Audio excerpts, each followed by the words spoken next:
And one of the great things about human species is that we have this remarkable organ, the brain. La tête dans le cerveau. Biologie, cervelle, synapses, neurosciences, physique. The human brain really is the most unique gift of our species. Avec Christophe Rodeau. À la fin du 19e siècle, un cheval fait sensation. Il est capable de prouesses intellectuelles folles. Il sait notamment compter et peut répondre à des questions en tapant du sabot. Son nom, Hans, son surnom, le malin. La tête dans le cerveau.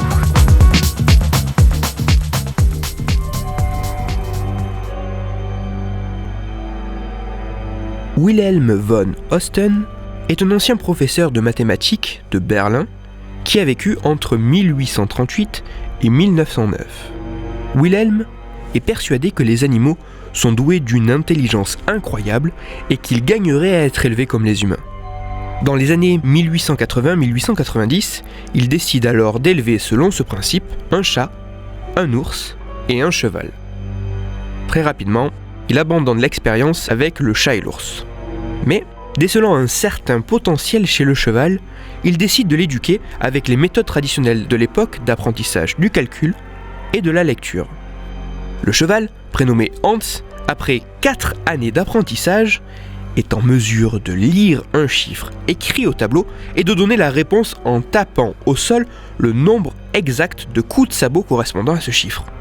Il peut même résoudre des problèmes mathématiques simples. Hans, le cheval, gagne alors le surnom de Hans le malin.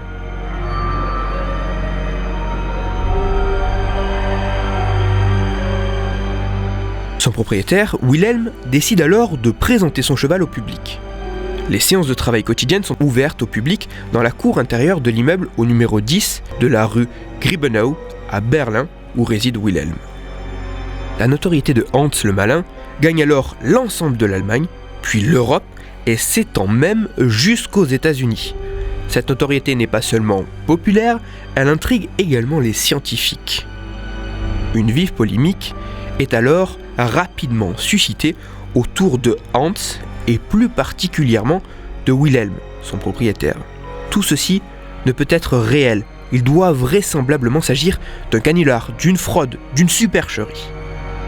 La controverse est telle que vraisemblablement Wilhelm lui-même saisit le Conseil de l'éducation de Berlin afin de mettre sur pied une commission d'expertise. C'est ainsi que la commission Hans est créée. Entre le 11 et le 12 septembre 1904, 13 personnalités d'horizons diverses, directeurs de cirque, psychologues, vétérinaires, zoologistes, étudient les prouesses d'arithmétique et de lecture de Hans le malin.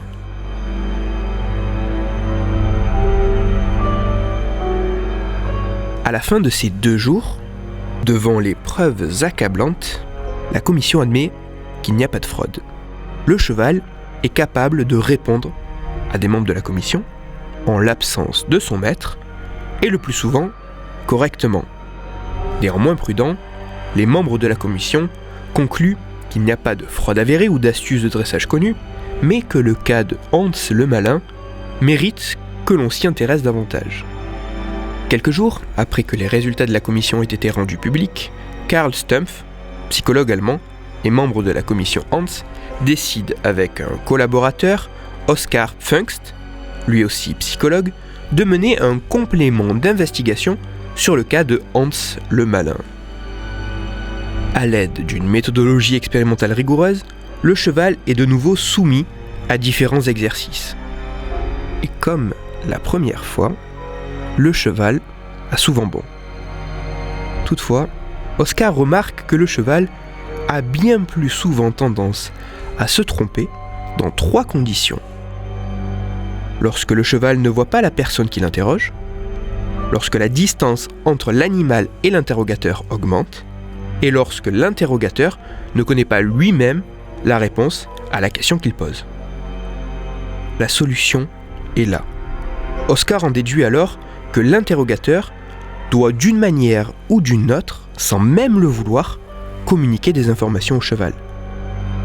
Une observation approfondie permet de mettre en évidence que si l'interrogateur inclinait la tête, le cheval commençait à taper du sabot.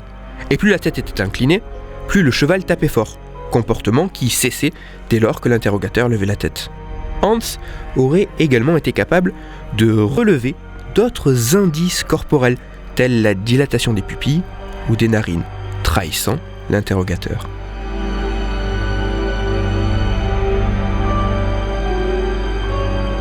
Wilhelm, le propriétaire, était vraisemblablement de bonne foi et persuadé des prouesses de son animal.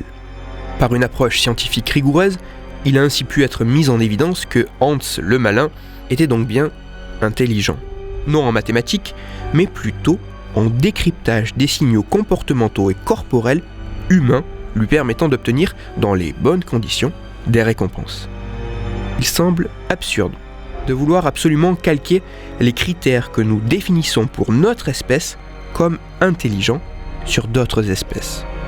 En fonction de leur capacité perceptive, sociale, comportementale, cognitive, tous les animaux peuvent être qualifiés d'intelligents.